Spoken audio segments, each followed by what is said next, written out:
Hello, hello, hello. Welcome to Afrikaner Portal. Today's message goes out to all South Africans, whether you are black or white or colored or Indian, every South African out there. This message is by a Yugoslavian lady speaking to Americans to warn them of the threat of socialism, which is just masked communism, taking over their country.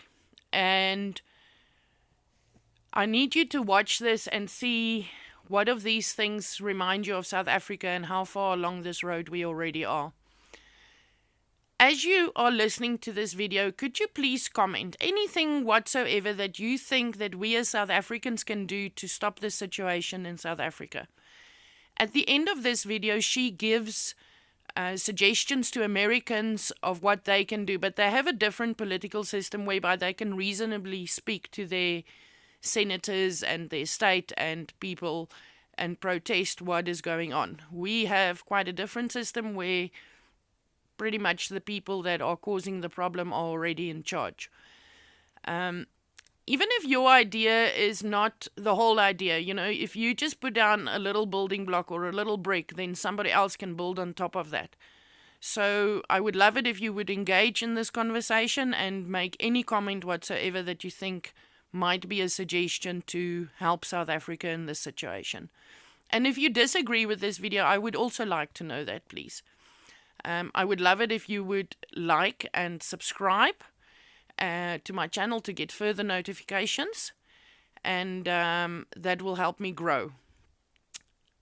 Without further ado, let's watch the video. This is my message for the greatest country in the world. In the light of the recent events in the United States, I felt morally obliged to shed light on a very similar chain of events that took place in my country during the 90s. The cause of those events was the same: a constantly re-emerging ultimate evil, nihilistic, non-theistic religion/cult that caused hundreds of millions of deaths in the 20th century and countless suffering. Now, proponents of that religion want to run the experiment once again, and in that experiment, you, people of America, will be lab mice. Not so long ago, I was a lab mouse of dictators in my country. That country was Yugoslavia. Rather than giving you lessons about history of my country, I want to give you the timeline of the events which led to an extremely bloody war and dissolution of Yugoslavian Federacy. I will leave it to you to make conclusions about similarities with recent events in the United States. In the 1989, the fall of the Berlin Wall marked the victory of the free world over tyrannical monstrosity of communism across Europe. However, Yugoslav communists didn't feel like letting go of their precious powers.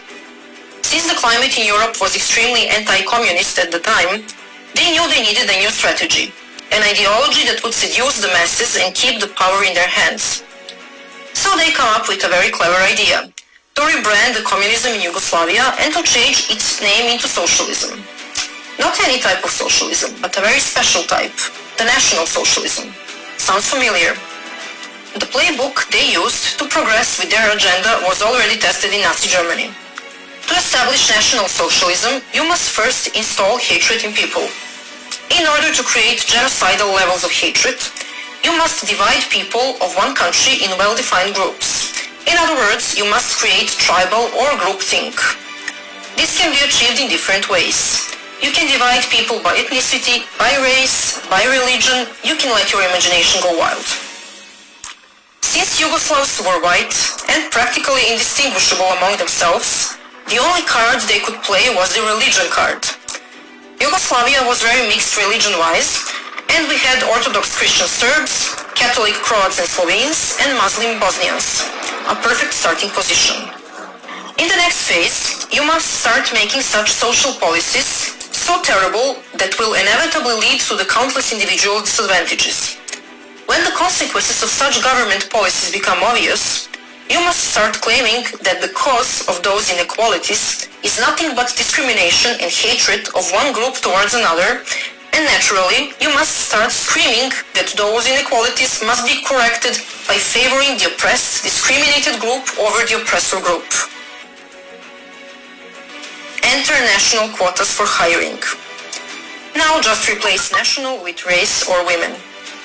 Once the groups are formed and well defined, it's needless to say that all the mainstream media in Yugoslavia were government controlled and were fueling the narrative about mutual discrimination and hatred relentlessly. The growing fear and feeling of insecurity destroyed relationships, marriages, friendships. As fear of discrimination and hostility among groups were growing, people started retreating and isolating within their own groups because they didn't feel safe anymore with the individuals of the other group. All of a sudden, staged and very well organized mass protests started all over the country. Protests against the oppression and killing of one group by another. At first, those protests were peaceful, but soon enough, rioting and burning started. Now that you have the attention of the public, you need sparks. What is a spark? A spark is a convenient event of murdering of a random member of one group by a hateful member of another.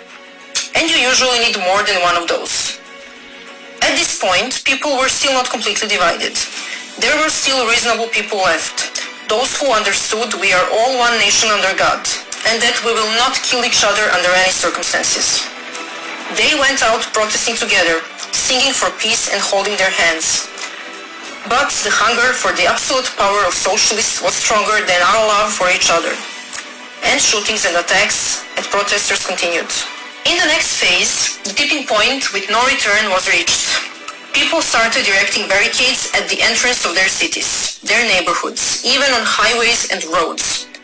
Barricades were guarded with armed civilians. Each and every attempt of the law enforcement to remove barricades and to de-escalate the situation was in vain, since they would be ambushed and killed. Peace couldn't be restored anymore, because headlines, photos and videos of dead people propagated through mass media became too explicit and horrifying. Even those hardcore idealists who believed in one nation under God, peace and love, snapped under the pressure. At that point, army was deployed to restore order, but they couldn't do much, because they were clueless about who was the perpetrator and who was the victim. Simply because there were perpetrators and victims on both sides. In the final stages, even the army was attacked during the negotiated retreat and 50 or 100 soldiers were killed. And just like that, Yugoslavia found itself in a civil war. City against city, village against village, family against family, and so on until the whole territories became cleaned of the members of the enemy group. Genocide, ethnic cleansing, relocation of hundreds of thousands of people were everyday news. It lasted 4 years.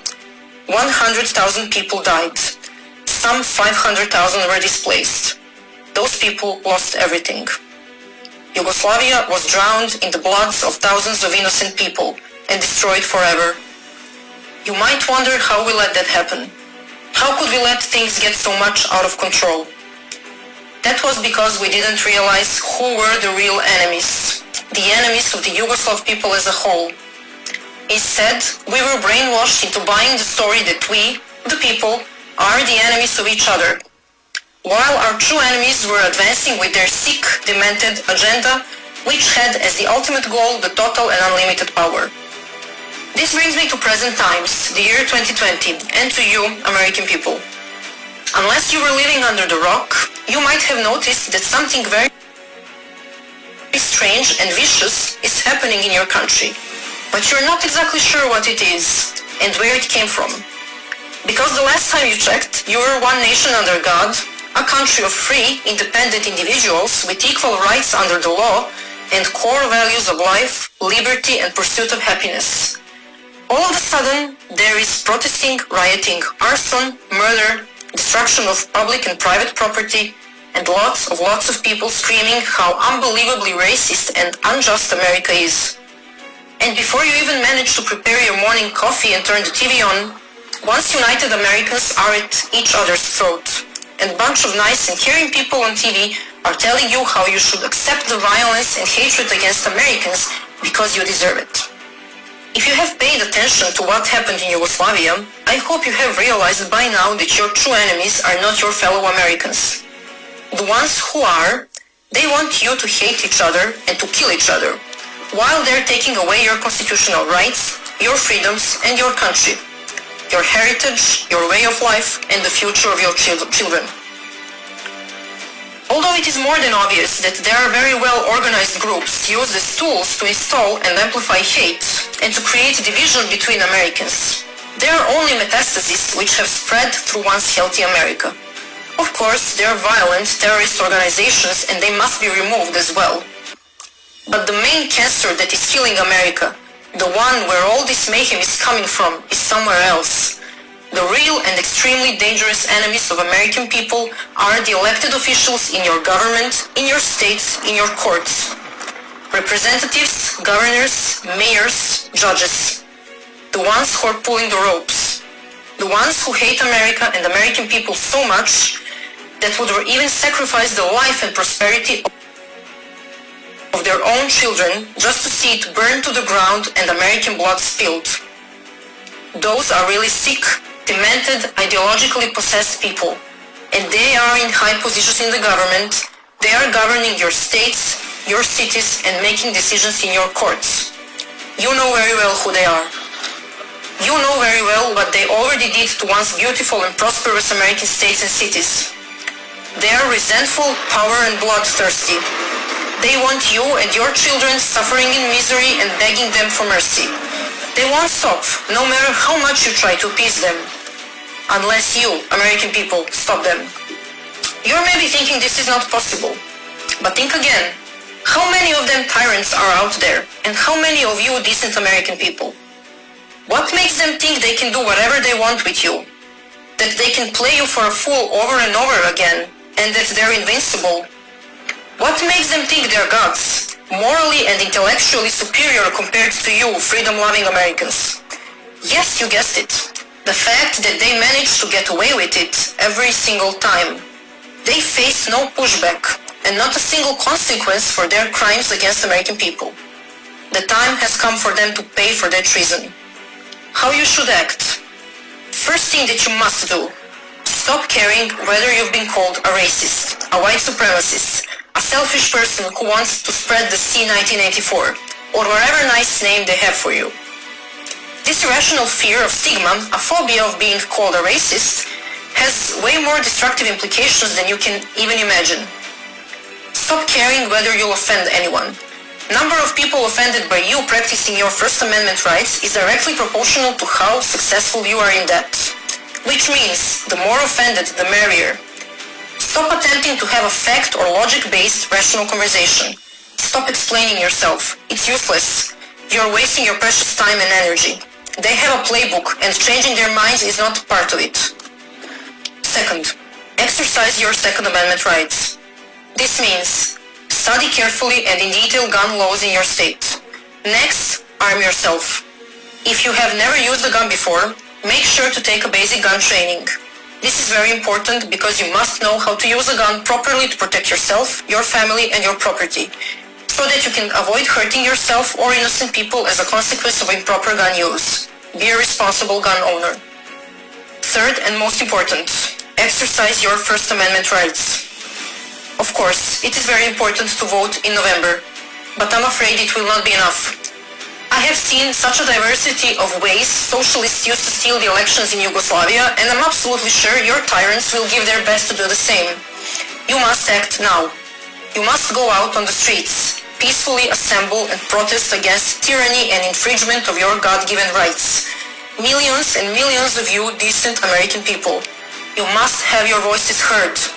You must send a very loud and a very clear message to the elected officials in the federal government and in your states that enough is enough, and that you want them to take action now against tyranny. Remind them why you voted for them and why they are elected. Remind them of their sacred duty to protect the vision of founding fathers of the United States of America. Tell them you want your constitutional rights defended and protected. Tell them you want your history preserved. Tell them you want to be able to freely exercise your rights to free speech, to be able to freely and openly show the love for your country, to be able to proudly put American flag in front of your house, and to openly show your pride of your heritage, your culture, and your nation. Tell them you stand proudly with American law enforcement and that you got their back in the same way you want them to have yours. Tell them you want to be treated as grown-up individuals who can make their own decisions. Tell them that there is no place for socialism in America. Tell them you want the traitors of American people out of their offices and out of government. Tell them you want them charged and prosecuted for treason and crimes against humanity. And that if they're not removed from the government and from their offices, that you, freedom-loving Americans, will unleash all your anger on tyrants and you will remove them yourself. It is your constitutional obligation to protect the legacy of founding fathers and to fight against any form of tyrannical government which infringes upon your constitutional rights. Never forget why you celebrate the Independence Day. Don't be afraid whether you will get attacked for exercising your First Amendment rights. You certainly will be. If that happens, defend yourself. Remember, self-defense is not violence, no matter what they tell you and what they accuse you of. President Trump is on your side, and on the side of liberty. Because if he weren't, they wouldn't try this hard to sabotage him in every way possible, to make a nightmare out of his life and his presidency, and to remove him from the office. He's in their way of them getting what they want. But he cannot fight this battle alone. He's having a very hard time right now, defending your freedoms. That's why you must show him you stand tall and proud with him, united in a fight against tyranny, against hate and violence, and against the ultimate evil of socialism. You must show your open and unlimited support to his vision of draining the swamp and protecting the law and order and freedoms of American people. You must understand that, besides being a gatekeeper of free America, President Trump is also a gatekeeper of the free world. This means that if we, free people of the world, lose America, we will lose the world as well. You must not make the same mistakes us Yugoslavs made, because the only casualties of our mistakes were ourselves. This is different because now, the future of the whole free world is in your hands. Having all that said, I hope you will go out on 4th of July in tens of millions and celebrate Independence Day with your presidents as you should, as free Americans. God bless President Trump, and God bless America.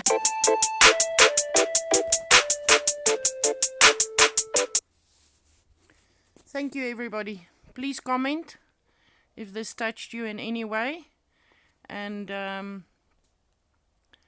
please share this out. The people of the world needs to know about this.